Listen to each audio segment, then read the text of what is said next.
North Korean military personnel are determined to commit suicide rather than surrender. This was reported by the command of the airborne assault troops of the Armed Forces of Ukraine on Facebook, citing the story of Ukrainian servicemen of the 95th Airborne Assault Brigade of the Armed Forces of Ukraine who captured the first prisoner of war from the DPRK. In a video, they shared details of the capture of a North Korean soldier in the Kherson region. Ukrainian soldiers say that there was an assault and a strong onslaught by the North Koreans, but the drones helped our soldiers, telling them where the enemy was coming from. At the same time, the soldiers said that the enemy began to retreat after the battle. Then they were driven by mortars and there were airdrops. In general, no one came out of them. Towards the end of the assault, when everything became quiet, one of the drones said on the radio that he saw somebody that was moving, said a soldier of the 95th Separate Assault Battalion of the Ukrainian Armed Forces. According to him, the Ukrainian soldiers went to check and saw that the wounded man had a green tube scarf on top of his head, so they thought he was ours. The Ukrainian soldier noted, "We asked if he needed help. He didn't answer. When we got closer, we saw his narrow eyes. We saw that his uniform and armor weren't ours. He didn't respond to Russian, Ukrainian or English. We showed him with gesture what to do. He had a grenade and a knife on his armor, and I showed him to throw it all off."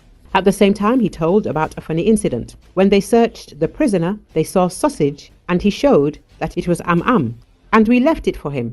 They also said that the DPRK soldiers were wounded. His jaw and arm were bandaged, meaning it was clear that someone had already provided assistance to him. We showed him the direction and that he should follow us. We kept our distance. I walked a little ahead, and my partner walked behind. Our task was to deliver him to the point where the car was supposed to arrive. We waited, and then the box was approaching. He had been very calm before, but when the box drove up, he probably started to be afraid. We almost forcibly took him out of the trench and brought him to the road. When the box drove up to us, there were concrete pillars under the road, and when I changed my position to control him, he hit his head on the pillar at full speed. He hit it very hard and apparently passed out because he barely moved, the Ukrainian serviceman said. At the same time, the Ukrainian military does not rule out that the North Korean wanted to attack in order to snatch the weapon, but they believe that it is more likely that he wanted to commit suicide in this way in order to avoid being captured. They note that the DPRK military apparently have orders not to surrender and are ready to commit suicide. Ukrainian military personnel said that the equipment of the DPRK soldier was worse than that of the Ukrainian Armed Forces and Russian military personnel. The bulletproof vest was large in size and there were several jackets underneath.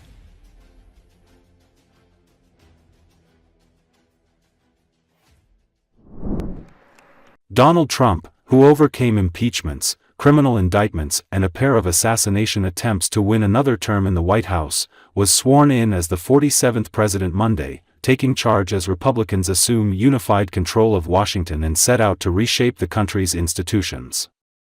According to Associated Press, the golden age of America begins right now, Trump declared. "I return to the presidency confident and optimistic that we are at the start of a thrilling new era of national success," he said.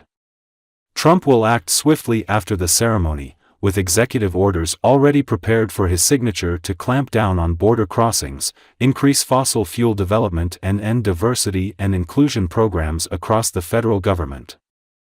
The executive orders are the first step in what Trump calls the complete restoration of America and the revolution of common sense. Frigid weather is rewriting the pageantry of the day.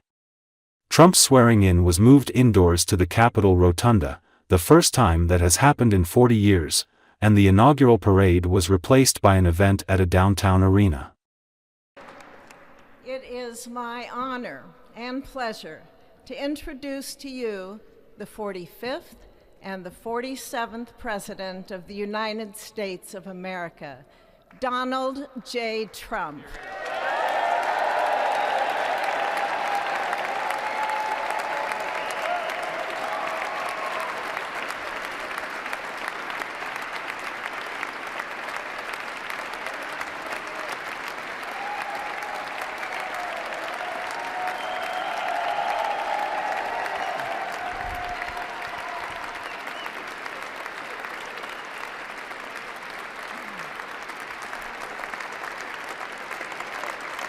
Thank you.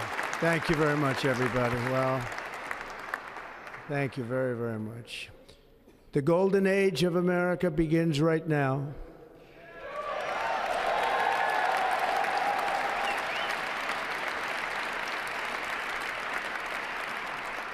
From this day forward, our country will flourish and be respected again all over the world. We will be the envy of every nation, and we will not allow ourselves to be taken advantage of any longer. During every single day of the Trump administration, I will very simply put America first.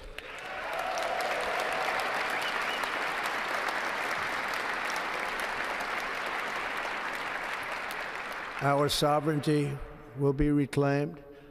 Our safety will be restored. The scales of justice will be rebalanced. The vicious, violent, and unfair weaponization of the Justice Department and our government will end.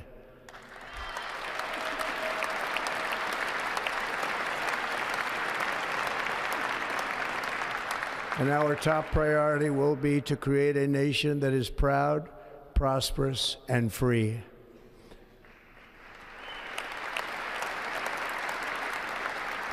America will soon be greater, stronger, and far more exceptional than ever before.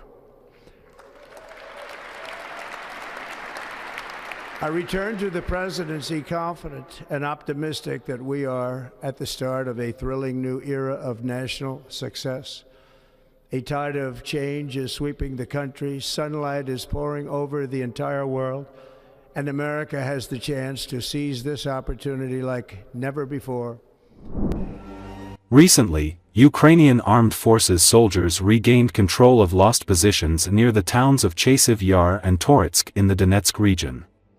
Russian troops have also made some progress in these areas amid constant offensives, but not all of their claims are confirmed. The Institute for the Study of War reported on the current situation. Analysts cite geolocation footage published on January 18 and 19.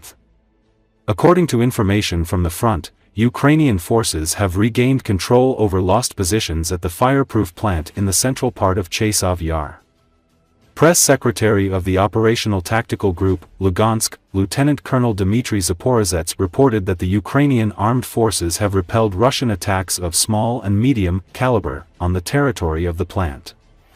Against this backdrop, pro-war bloggers from Russia claimed that their units had captured the Novoseverny and Dzyety microdistricts, had advanced in the area of the Ogniporny plant workshops and in the northern part of the city. However, ASW notes that there is no confirmation of this. It is also reported that Russian forces have advanced along Tolstoy Street in the western part of the city.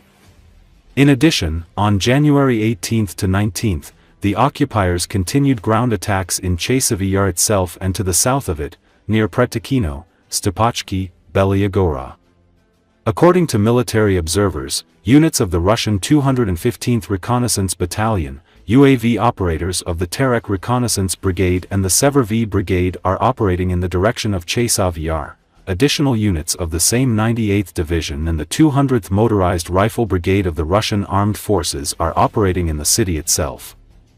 The defense forces are reported to have regained lost positions in southern Sherbanovka. However, Russian troops have advanced north along the Toretskaya mine in the north of the city, and northwest along Stepana Razina Street in the west of the city.